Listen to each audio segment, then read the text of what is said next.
Europe 1. Vous écoutez Culture Média sur Europe 1 avec Thomas Hill jusqu'à 11h et avec votre invité ce matin, Thomas. Oui, je reçois ce matin Daniel Haïk. Bonjour. Bonjour Thomas. Vous êtes journaliste et analyste politique de la chaîne I24 News. Vous êtes ici en ce jour de triste anniversaire des massacres du 7 octobre perpétrés par le Hamas en Israël.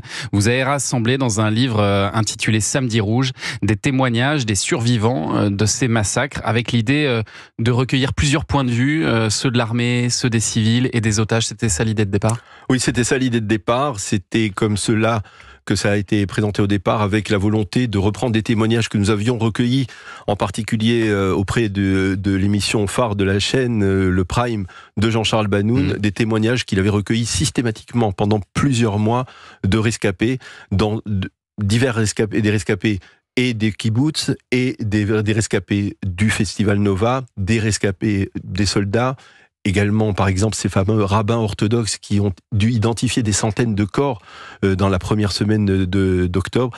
Il y avait tous ces témoignages, Jean-Charles Banoun les a recueillis et moi je les ai transcrits, recontextualisés, on va dire aussi, et c'était important de les mentionner. Et alors vous disiez donc c'est votre confrère Jean-Charles Banoun, journaliste d'I24 News, qui a recueilli ces témoignages. Et dans un podcast Europe 1 qui retrace cette journée du 7 octobre, Laurence Ferrari lui a demandé quel témoignage l'avait le plus marqué. Et pour lui, c'est celui d'une habitante du kibboutz de Nir Oz qui a réussi à échapper aux terroristes en s'enfermant dans une petite chambre forte. Elle n'avait pourtant pas de clé, mais a réussi à se calfeutrer grâce aux moyens du bord. C'est ce que nous raconte Jean-Charles Banoun. Elle avait un manche d'aspirateur en métal et elle a placé ce manche dans sa porte et c'est ce qui lui a sauvé la vie. Grâce à ça, la porte n'a pas pu être ouverte. Les terroristes qui étaient dans un couloir n'avaient pas d'angle de tir. Ils ne pouvaient pas se mettre en face de la porte pour tirer. Et elle s'est cachée sous le lit et elle a mis devant elle 2 livres. Devinez de quoi parlaient ces livres, ça aussi c'est une ironie de l'histoire assez extraordinaire. C'était des encyclopédies du Troisième Reich sur l'ascension et la chute d'Hitler. Donc il y avait Hitler, me racontait-elle, qui lui faisait face et qui en fait lui sauvait la vie aussi, parce que si les terroristes essayaient de tirer, le livre, qui était très épais, arrêterait sans doute les balles. Donc ça lui a sauvé la vie.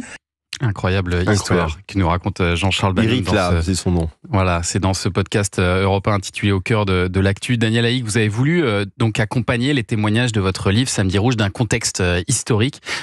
L'idée, c'était de tenter de comprendre comment une frontière jugée jusque-là absolument infranchissable a pu être prise d'assaut par plus de 3000 terroristes. C'est incroyable cette histoire. C'est incroyable. Jusqu'à la veille, on n'imaginait pas qu'un seul terroriste puisse passer. Il faut savoir qu'il y a un mur en dessous, le long de la frontière, en dessous de la bande de Gaza, un mur de 60 mètres de profondeur qui devait empêcher, qui empêchait tous les tunnels. Ouais. Et donc, on disait à partir de ce moment-là, on était, c'est-à-dire tout était étanche, impossible de passer. Et bien pourtant, c'est ce qui s'est passé et pas seulement un terroriste, mais ce sont des centaines et plusieurs milliers de terroristes qui sont arrivés. Alors comment on peut expliquer cela ? Il y a 2 éléments. D'abord, on va dire l'insouciance ou on va dire l'arrogance de l'état-major de l'armée israélienne. Je recontextualise par rapport à la guerre de Kippour. Exactement la même arrogance des services de renseignement militaires israéliens qui ont provoqué, qui ont d'une certaine manière causé la guerre de Kippour il y a 51 ans, jour pour jour. En 73. Ouais. En 73, c'était le 6 octobre, la guerre de 6 jours, la guerre de Kippour.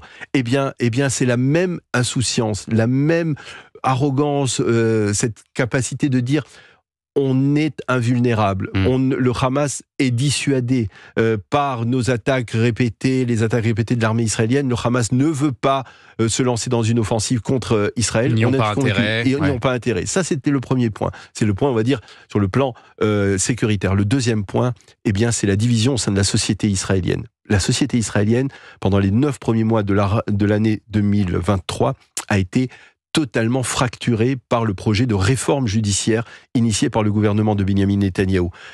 Une fracture que l'on a du mal à imaginer et qui a eu des répercussions, y compris, on va dire, sur une partie de l'armée israélienne, puisque certains réservistes, certains pilotes qui représentent l'élite de la société israélienne, avait dit, si cette réforme est concrétisée, nous ne nous porterons pas volontaires pour poursuivre notre service dans l'armée. Donc il y avait une volonté, cette division, elle a été très bien captée malheureusement par les ennemis d'Israël, c'est-à-dire le Hamas et même le Hezbollah au nord, les Palestiniens ont eu le sentiment, le Hamas a eu le sentiment que il y avait une opportunité de par la division interne au sein de la société israélienne. Vous savez, le Sinwar et Nasrallah ont prétendu être des grands sociologues de la société israélienne. Ils comprenaient qu'ils avaient le sentiment que quand la société israélienne est divisée, on peut la frapper, c'est plus facile de venir à bout. Ils se sont trompés. Mais moi, ce qui m'a vraiment surpris dans votre livre, c'est que pour vous, c'est finalement non pas l'intransigeance, mais la faiblesse, la retenue des dirigeants israéliens, et notamment celle du Premier ministre Netanyahou, dans les mois précédant l'attaque. Vous dites que c'est cette retenue qui a pour vous favorisé la préparation de cette opération par le Hamas. Oui, tout le monde savait le plan de Sinwar depuis 2014. Sinwar qui avait été libéré, en octobre 2011 dans le cadre du marché qui a permis la libération de Shalit, du soldat Shalit, eh bien, Sinwar avait clairement déployé son plan avec 3 phases, c'est-à-dire la conquête d'une partie des kibboutz, la capture d'otages qui seraient rapatriés dans la bande de Gaza. Tout cela était prêt, tout le monde le savait. Les services de renseignement militaires israéliens le savaient, mais personne n'a pris ce plan au sérieux. Personne n'y a cru véritablement jusqu'aux dernières heures. Et derrière, vous parlez d'une pagaille complète des services de sécurité israéliens qui avaient même du mal à communiquer entre eux. Ça paraît incroyable, alors que les terroristes, eux, communiquaient sans aucun problème. Ils avaient des cartes SIM. C'est d'ailleurs comme ça qu'on a compris qu'il se passait quelque chose. C'est au moment où ils ont allumé. Et même cela n'a pas alerté. C'est-à-dire l'allumage de milliers de cartes SIM vers 4 heures du matin n'a pas alerté le commandement des renseignements militaires, alors que c'était une alerte très claire. Personne. Il y a une sorte d'éclipse totale. On n'a rien vu. Et c'est ce qui rend le drame encore, qui l'amplifie et qui le rend inexplicable. Comment est-ce que vous voyez l'avenir maintenant, Daniel Haïk? Est-ce que vous arrivez à entrevoir des lueurs d'espoir encore aujourd'hui? Est-ce que lueur d'espoir signifie une paix avec les Palestiniens demain? Je regrette de dire que non, parce que je pense qu'aujourd'hui, plus de 2 tiers, peut-être même 3/4 de la population israélienne, n'est pas du tout dans cette dimension. On a beaucoup de mal à comprendre en Israël comment en Europe on peut avancer le fameux principe de 2 États pour 2 peuples. Ce n'est pas réaliste. C'est-à-dire que ce qui s'est passé, ce que beaucoup d'Israéliens, et je rappelle que les habitants du pourtour de la bande de Gaza, qui ont été les principales victimes des massacres, c'était des pacifistes, c'était des gens des kibboutz qui aspiraient à la paix avec les Palestiniens, qui prenaient des enfants palestiniens de la bande de Gaza, des enfants malades, pour les faire soigner dans les hôpitaux israéliens. Qui était dans une dimension de dialogue, de coexistence pacifique.